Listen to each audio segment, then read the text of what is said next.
Hey everyone, welcome back. Today, we read diving into some really epic chapters in the Bible. 1 Chronicles 11 and 12. If you love stories about heroes, loyalty, and a kingdom coming together, you're in for a treat. This is like the ancient world's version of assembling the Avengers, and it's seriously inspiring. So let's set the scene. After a long and difficult journey, David is finally anointed king over all of Israel. It's a huge moment. And the first thing he does is lead his people to capture Jerusalem, which at the time was called Jebus.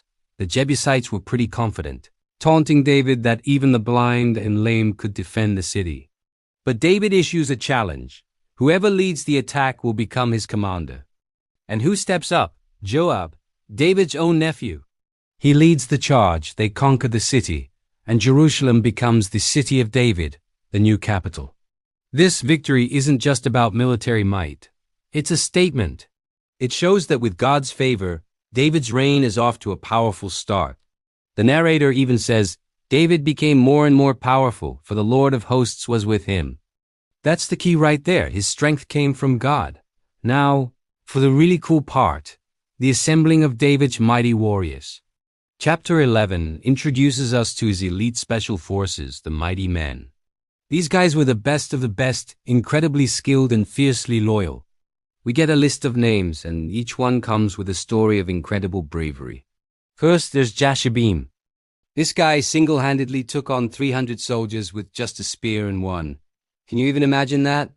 Then there's Eleazar, who stood his ground in a barley field when everyone else fled. He fought off the Philistines so fiercely that his hand basically became one with his sword. These aren't just soldiers. They're legends. And then there's the famous story of the three. David is hiding out in a cave and wistfully says he'd love a drink of water from the well in Bethlehem, which was behind enemy lines. Hearing this, 3 of his men, unasked, break through the Philistine camp, get the water, and bring it back to him. It's an insane act of loyalty. But David's reaction is what's truly amazing. He refuses to drink it. He pours it out as an offering to God, saying he can't drink what is essentially the blood of men who risked their lives. This shows David's incredible heart as a leader. He values his men's lives more than his own desires. Moving into chapter 12, the list of heroes just keeps growing. It's like a roll call of loyalty. The chapter details all the different tribes and warriors who came to join David, even when he was on the run from King Saul. These weren't fair-weather friends. They were people who saw God's calling on David's life and chose to stand with him through thick and thin. We read about men from Benjamin, Saul's own tribe, who switched their allegiance to David. We hear about the Gadites, described as having faces like lions and being as swift as gazelles. They crossed the Jordan River at flood stage to join him. These were men of exceptional skill and unwavering commitment. What's really beautiful is the description of the men of Issachar, who understood the times and knew what Israel should do. They weren't just warriors. They were wise counselors. This shows that David's kingdom wasn't built just on muscle, but on wisdom and discernment too. Finally, the chapter culminates in a massive gathering at Hebron. Hundreds of thousands of soldiers from every tribe in Israel come together, not just to fight, but to celebrate.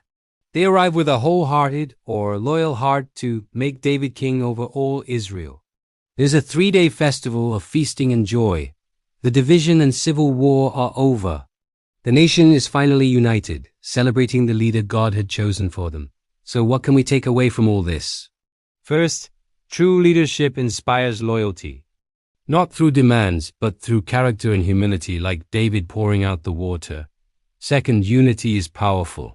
When people come together with a common purpose and a loyal heart, incredible things can happen. And finally, it's a reminder that our greatest strength comes from having God on our side. David's success was tied directly to his relationship with God. These chapters are a powerful picture of what it looks like when people unite for a divine purpose. It's a story of courage, loyalty, and the joy of coming together. Thanks for joining me for this deep dive. If you enjoyed it, hit that like button and subscribe for more. See you next time.